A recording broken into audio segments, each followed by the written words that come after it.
From the Master Control Room of the Arkham Broadcasting Corporation, we bring you our midnight offering. Strange but true.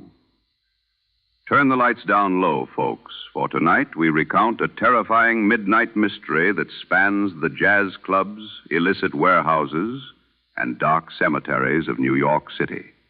5 brave souls from Miskatonic University found themselves staring directly into the yawning abyss of the supernatural. Minds trained in rigorous observation, not prone to flights of fancy. There is Lois Russo, an engineering student bound to structural facts and hard data. Keiko Kane, a dedicated scholar of pure science who demands empirical evidence for all things. And Jesse Williams, a meticulous researcher of historical truths. Guided by the faculty's most esteemed minds, the brilliant philologist Professor Wentworth Avebury and the world-renowned archaeologist Professor Nevada Jones, these are experts trained to distinguish fact from folklore. If these sober minds of academia tell us they witnessed the impossible, citizens, we have no choice but to believe them. Tonight's grim tale, The Deadmans Stomp. Our curtains rise on the smoke-filled haze of a Harlem hotspot known as Small's Paradise. Our Miskatonic scholars had traveled there to meet an academic contact. But destiny sat a different man at their table, a brusque, rude businessman.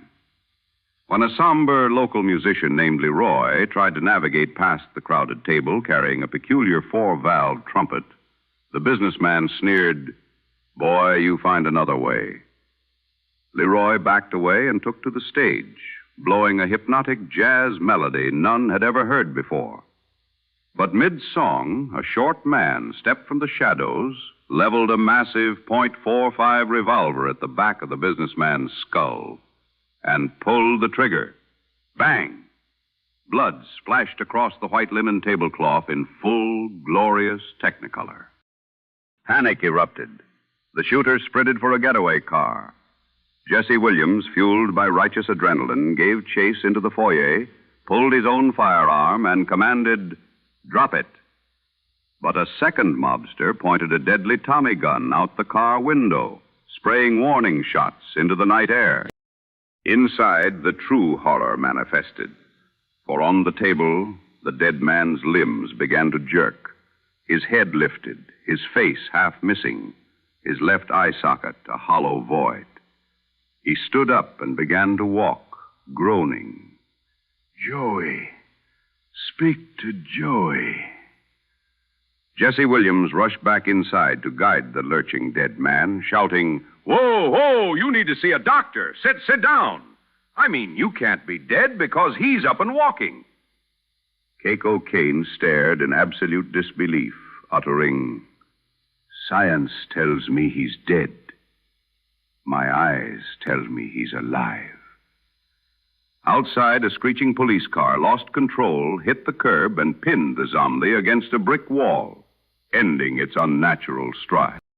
Professor Avebury looked upon the gore with a grim academic obsession, declaring, "This is impossible. That man was dead.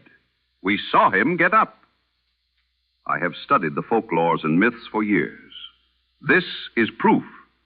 This shall be vindication." Looking at a business card the musician dropped as he fled, Lois Russo pointed them to their next destination. The businessman was very rude to the musician, and several minutes later he was shot.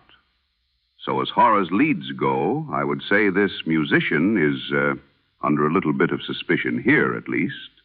Worth going to check out. Following the card to a lonely waterfront warehouse, our investigators discovered that Leroy had been captured by the ruthless mob boss, Ben Turner. Hidden in the shadows, they witnessed Turner force Leroy to play the horn at gunpoint. The dead body of a fallen gangster named Joey began to twitch, sit up, and lurch to its feet.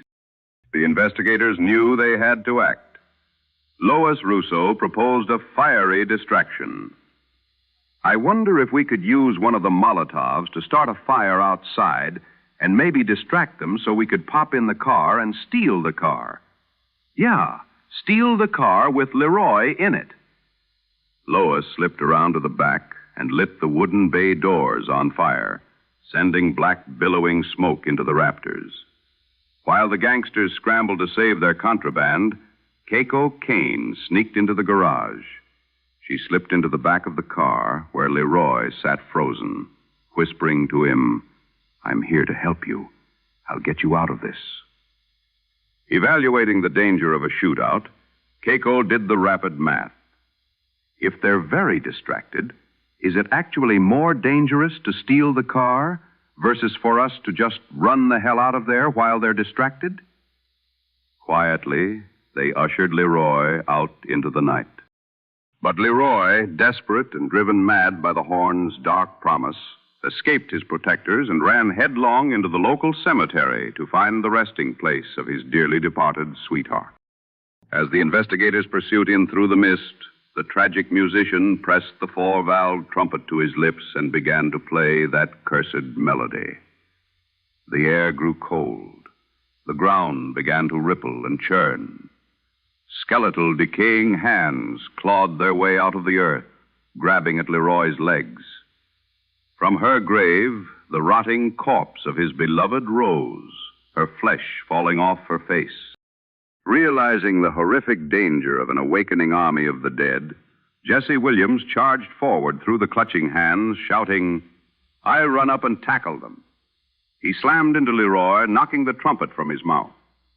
The music ceased, the spell shattered, and the dead collapsed back into the silent earth. The instrument of cosmic dread was secured, leaving our investigators safely alive, but forever changed. A bone-chilling tale indeed. Tonight's broadcast of Strange But True has been brought to you by Dr. Armitage's Nerve Tonic. Have you recently witnessed a walking corpse that has left your sanity hanging by a thread? Dr. Armitage's Nerve Tonic is scientifically compounded to soothe psychological shock.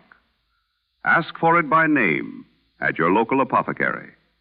Dr. Armitage's, because what you don't know can't drive you crazy. Good night, citizens, and beware the music in the dark.